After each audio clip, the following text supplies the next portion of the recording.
Hi, parents and caregivers. My name is Natalie Lewis, and I work for the Teachers College Reading and Writing Project. And I'm here today to talk a little bit about responding to and also supporting your young writers. So first, imagine this scenario. Your writer, your child, comes to you and says something like this: "Look what I made," right? Then probably you know what to say next. You probably say something like, "Let me see." And then imagine that your child shows you something like this. Yeah. So there's pictures, and the pictures have a lot of details in them, and they go across maybe a few pages so that there's a beginning and a middle and an end, right? So let's just imagine what you might say next. You might say something like,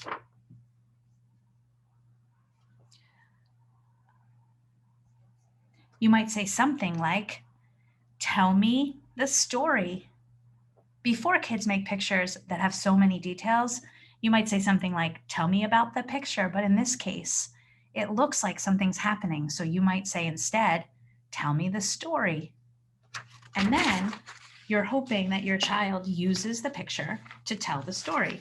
So for instance, they might put their finger on the different parts and say, "I was making a sandcastle at the beach, and my friends were swimming in the water.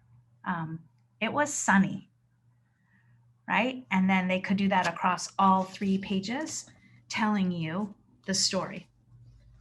And I think once you hear the story, the next thing that is really important is your authentic response, right? So you might say something like, "Wow," or "Wow," or "Wow." And you might say some other things like, "Can you say more about this page?" Or you might say, "I didn't know," and then say something. Or you could say, "Yeah, I remember that day at the beach too. I remember." Right? So the important part here is that you're responding to the writer who told the story, right? And then you might think about what's next. So 3 things I might ask a writer. I might ask, who is this for? Who might you give this to? I might ask them, where will you put this? And I might say to them, what will you do with it next? Will you add more? Or will you start something else? Right? So in terms of responding to your writer, I think those are some nice steps. Now comes thinking about their growth. So the next step really for a writer like this, in terms of their growth, is really getting some writing down, right? So this writer doesn't really have any letters or any sounds. And so the next step would be to get some letters and some sounds on the page.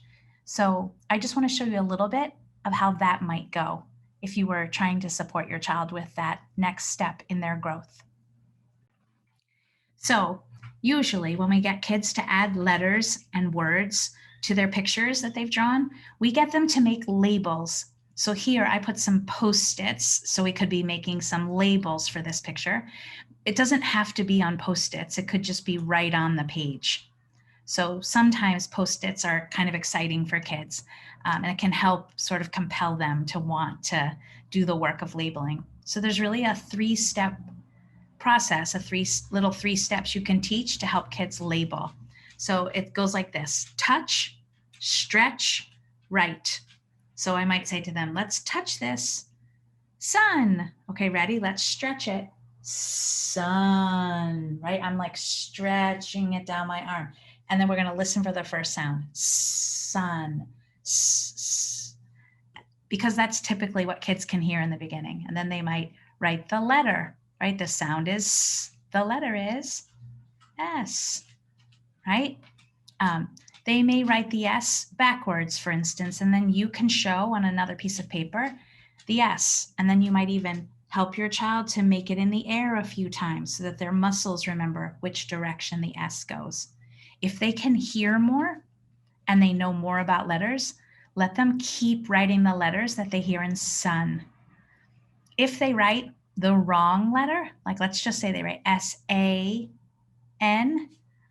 for now, you might let them keep that, right? But as they learn more and more about how letters work, you will see them start to correct and know that the sound isn't an A, it's a U, right? So just imagine across time, they're getting more and more letters on each of these labels, right?